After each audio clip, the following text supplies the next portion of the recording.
It is a happy day for yours truly, Charles Adler, and I hope a happy day for anyone who has access, whether it's video or audio, to this particular podcast. I have not partnered for quite a while with Warren Kinsella. He's an author, he's a blogger, he's a newspaper columnist, he's a lawyer, he's a veteran of many winning national political war rooms and so much more. He's also a painter. And he hasn't been with me in quite a while, so I'm a little bit sentimental about this. Warren Kinsella, welcome back to the Charles Adler Show. Thank you for having me. Warren, you've been writing a lot lately about October 7th, Israel, Hamas, anti-Semitism. Without throwing you a question, I just want everyone to hear you riff about your in-the-moment feelings about all this. What are you thinking, and what are you feeling about all of it? Well, it is a dark and dangerous time. And as you know, Charles, I've been writing about organized hatred and anti-Semitism for more than 3 decades. That's how old I am.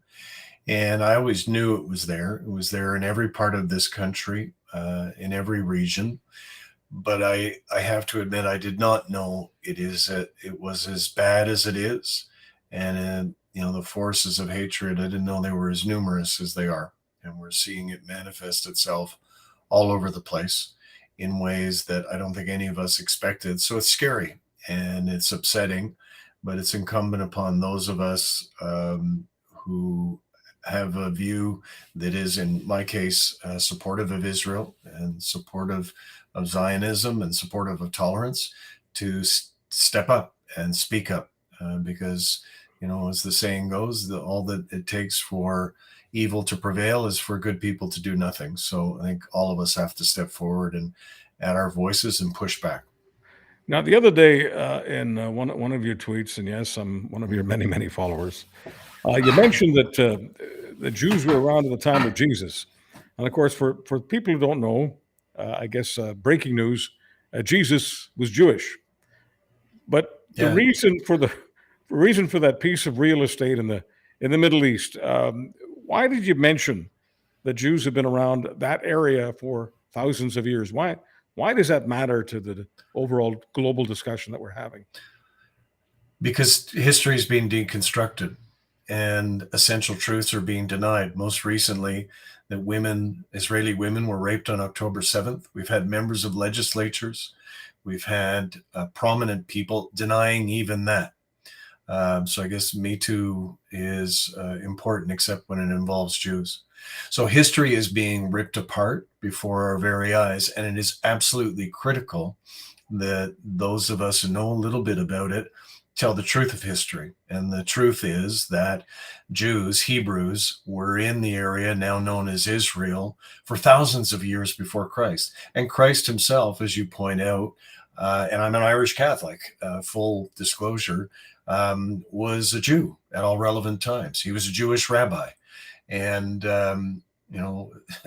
it just how people are suggesting that the state of Israel has only existed since 1948 really testifies to the importance of making sure that they know the truth about history, whether it's the birth of the state of Israel or the Holocaust or many other recent events. We need to make sure that people understand what the truth is.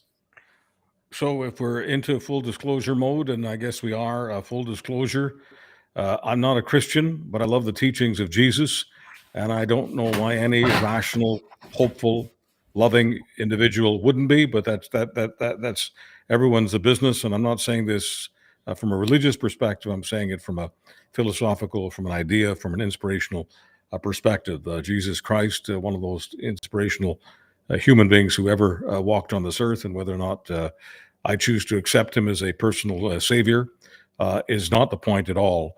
He teaches love, and I can't imagine him abiding by what some of his own followers are doing when they're in denial of some basic truths.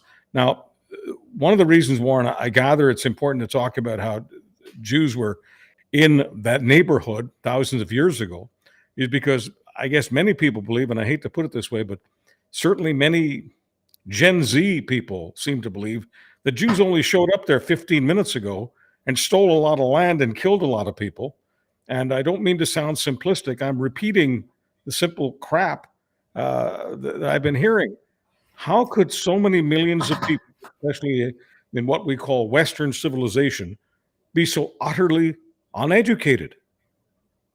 Well, there's two parts of the question: is how has it happened, but why is it important? It's important because, as we say, Jews are not interlopers in that part of this planet.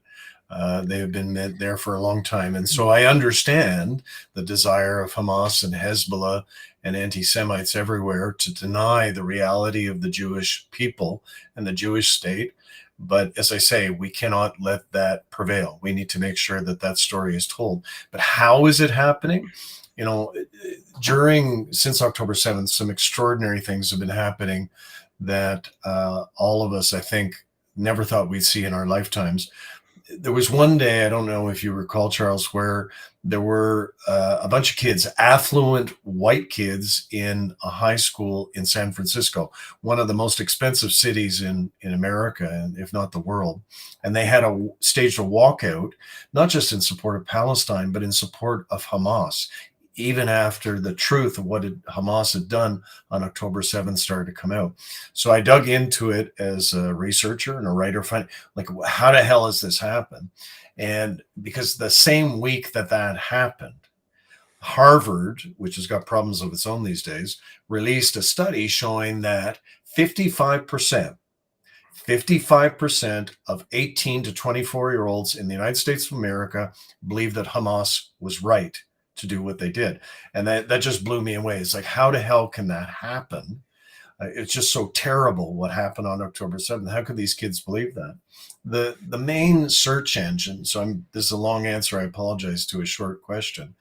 The main search engine for Generation Z, as they're called, is TikTok. It's not Google, right? It's not other forms of inquiry. It's TikTok.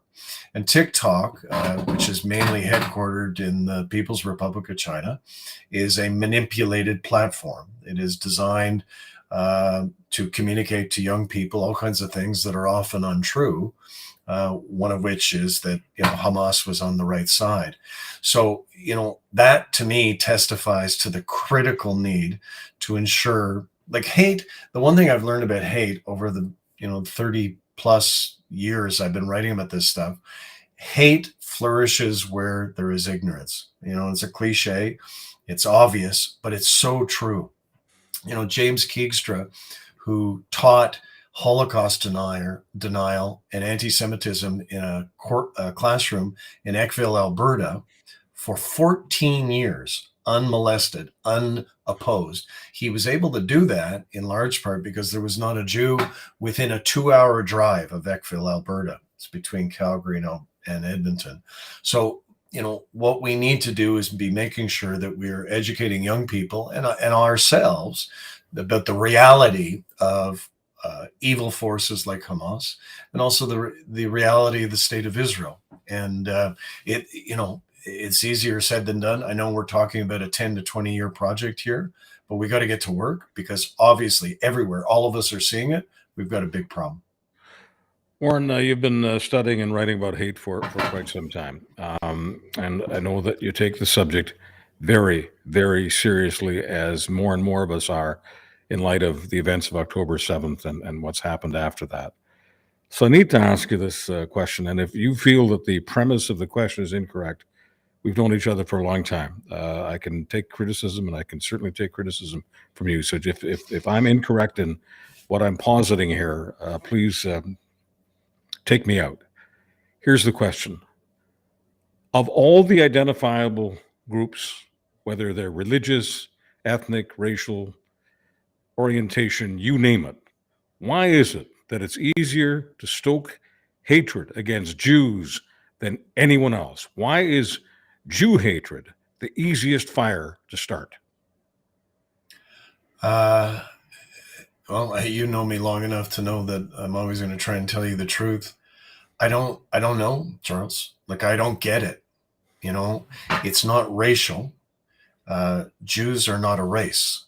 They're Somalian Jews who were brought back to the Jewish homeland some years ago. It's not based upon gender or sexual orientation. Israel alone among all the surrounding countries in the Middle East accepts people of LGBTQ people to the extent that, just a few days ago, some men who were accused of being gay in the West Bank were murdered for being gay. Like, I don't get it. Jews are like everybody else. They come in all shapes and sizes and colors and points of view. There are conservative Jews. There are progressive Jews. Like, I just don't get it. And sometimes I've been writing about it for such a long time. They'll say to me, well, they run Hollywood, and how do they have so much money? And, why there's so many of them are lawyers, for example. You hear that a lot, or doctors. And there's an answer for that. Well, it's because, throughout history, when they've been discriminated against and subjected to pogroms, they were told they were not allowed to own land. And so they moved into professions like where they could actually earn a living and put bread on the table. And then when the state of Israel was created, one of the first things they did, and this is the terrible tragedy of October 7th, is set up those kibbutzes. Kibbutzes are farms. They're farms set up by the Jewish people in Israel. They're wildly successful. And the people who populate those kibbutzes along the border of Gaza and the West Bank were people, the most progressive Jews of all, like, socialist Jews. Those are the people who ran those places, as you know. And what a terrible tragedy it was that Hamas murdered and slaughtered the very people who most wanted to accommodate the objectives, the desires, the hopes, the dreams of the Palestinian people. It's just, anyway, that's a long and meandering answer, and I apologize, but I don't get it. I don't understand it. I'm considered a veteran talk show host. I've been doing him for more than half a century.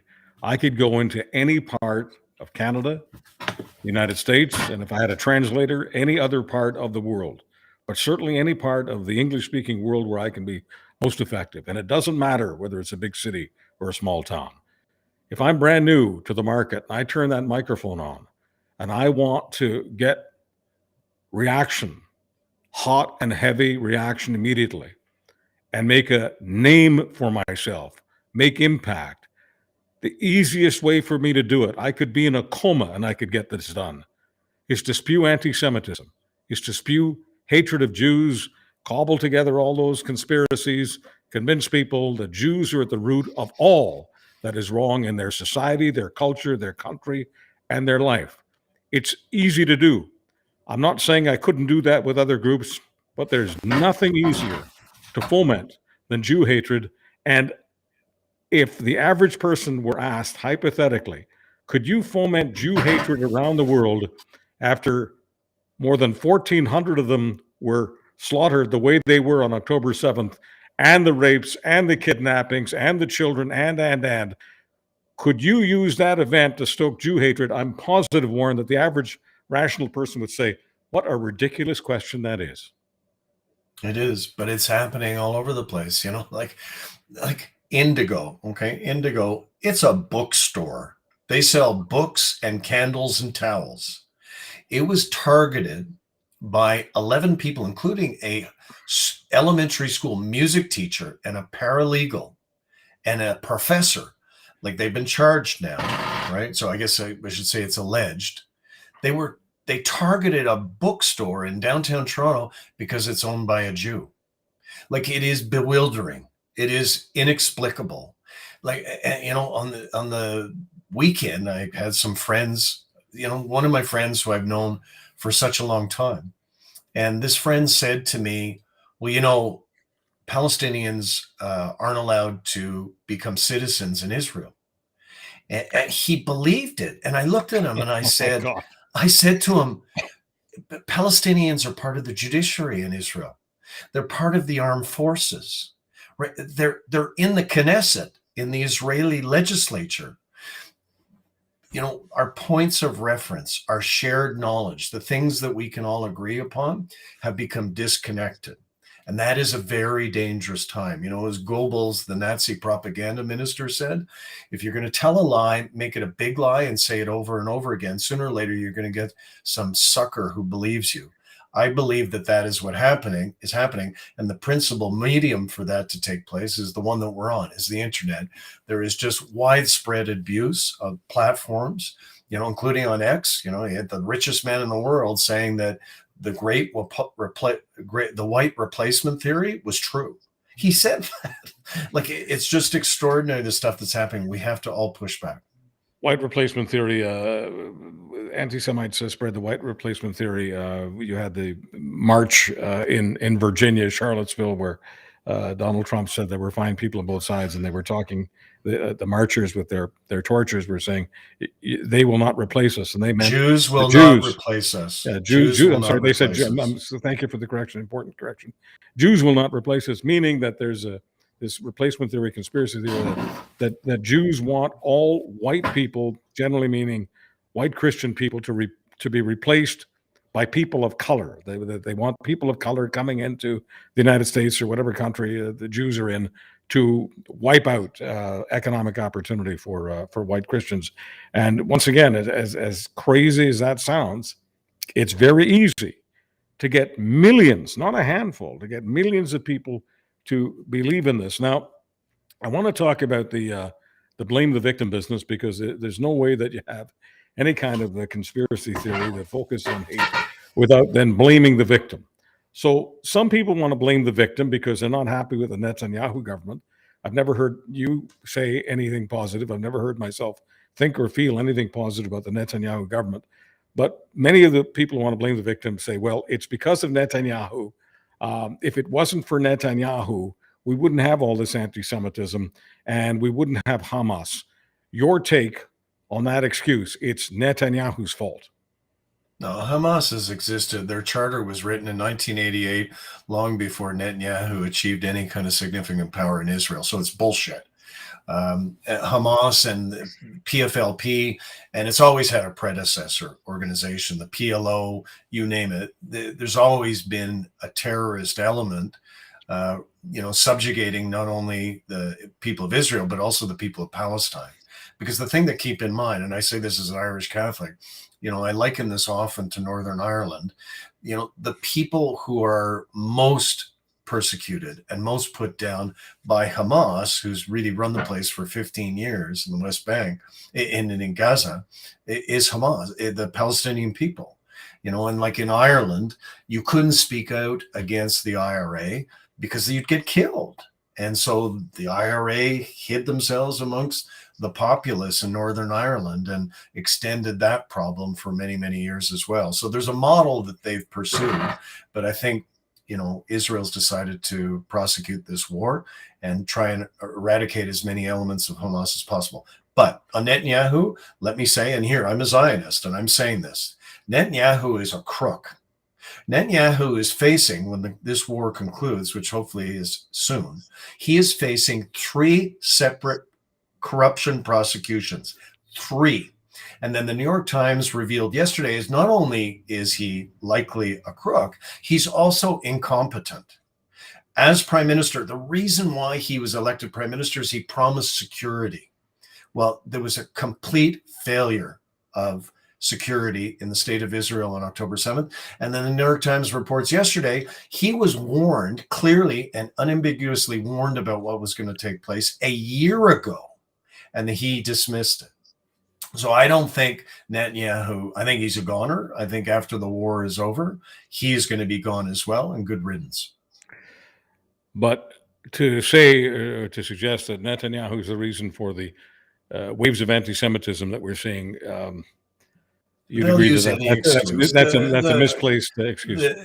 They'll use any excuse. Like Heather Reisman, like is she involved in creating the ceasefire or breaking the ceasefire? She sells books and candles, for Christ's sakes. What has she got to do with it? But this is what's happening. Team Hamas, as I call them, they're expanding their list of targets. This week, the lighting ceremony, the Christmas tree lighting ceremony in Rockefeller Center, right? You and I have been there. It's nice. you know, as you have little kids singing and people skating around the bottom of the tree. Like, what the hell has that got to do with the war? But these extremists, these people, decided to attack that tree lighting ceremony as something that was nice. And I think there's a message there for people who are not of the Jewish faith is, you know, it always starts with the Jews, but it never ends with the Jews. And that was proof on Wednesday night when they went after the tree lighting ceremony. When I saw that, the first thing that hit me was Martin Niemöller was alive and well at New York. Martin Exactly. Niemöller, of course, the German pastor, famous for his first they came for the Jews, and I was not a Jew, and then goes on to all of the other groups that were captured, and many of whom were extinguished by the Nazi operation. Yes, the Nazis were anti-Semitic, but they were anti a lot of people. In the end, frankly, they were also anti-German. So, Warren, I want to ask you to move forward a little bit from what we're discussing with Hamas and hate to the hate in this country for the prime minister. Now, I'll just sort of qualify this question with this. I get that you don't think that Justin Trudeau should be prime minister. I get that you would want him to take a walk in the snow, and you've wanted him to take a walk in the snow in a long time. But I think you can separate your feelings about Justin Trudeau's politics from the F Trudeau bumper stickers everywhere and from the massive amount of hate that we have for this particular prime minister. I doubt that you want him to walk in the snow because of the convoy haters and the other haters. So what's the hatred for Trudeau really all about? I just want you to get right into the Canadian marrow on this. Well, the haters, you know, haters are always going to hate, and they're irrelevant, marginal, angry people. And regrettably, they're always with us in our politics, whether it's in the Middle East or in Canada. So, you know, the convoy stuff, I think I was one of the most vocal critics of them. I think they were a disgrace, and I think a lot of them were criminals, and I was delighted to see their leadership criminally charged. But you know, it's too easy, I think, for the Trudeau guys, which is a rapidly shrinking number of people, to just blame that. You know, the Leger was out this morning showing that 75% of the country want him gone, and 33% of them are card carrying or self-described liberals. And I think, you know, in fairness to the guy, it's no single policy. It's not that he was a drama teacher or any of that bullshit. It's just he's been there for a long time. You know, he's been Liberal Party leader for more than a decade. He's been prime minister for, you know, what is the equivalent of 2 full majority terms. And people want to change. Change is good in democracy. And like, don't get me wrong.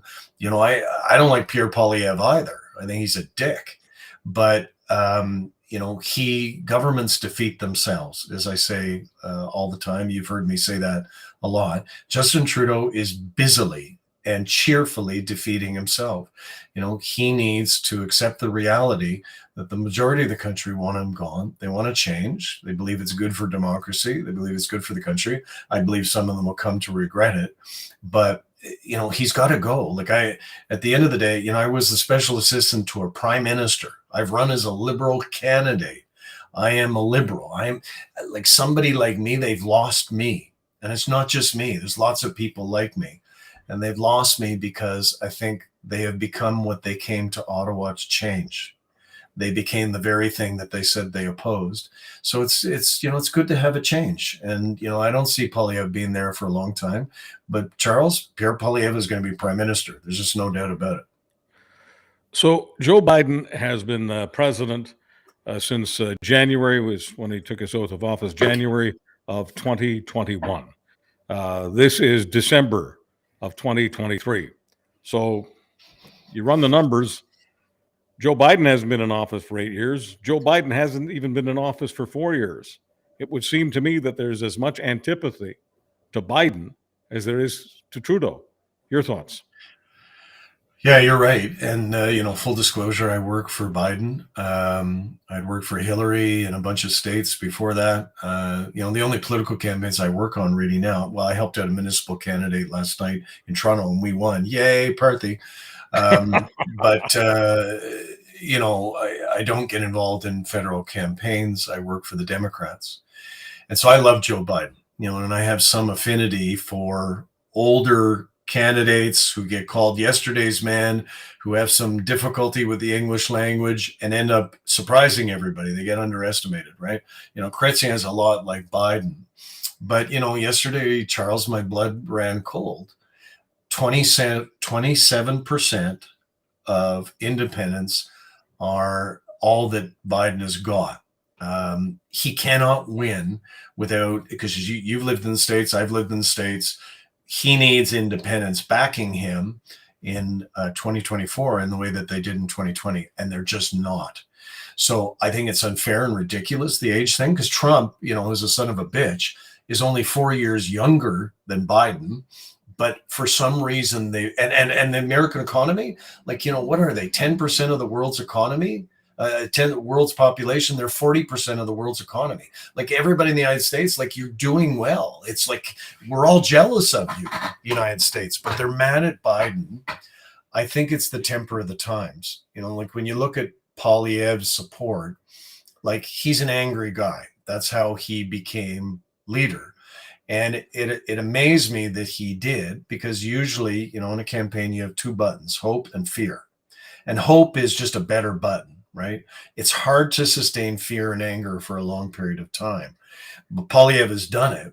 And I think he's succeeding at the present time because the country's angry too. So too in the United States. Biden is kind of a hope kind of politician, but the country's just in no mood to hear it. So does a change to Newsom, doing a head fake and a quick change to Newsom or somebody like that help? Possibly. I don't know. But I know that, with a war in Ukraine and a war in the Middle East, if the troika, the triumvirate would be the re-election of Donald Trump. That's it. Lights off, over. I'm just heading up to my cabin and shutting it down because I think we're doomed when that happens.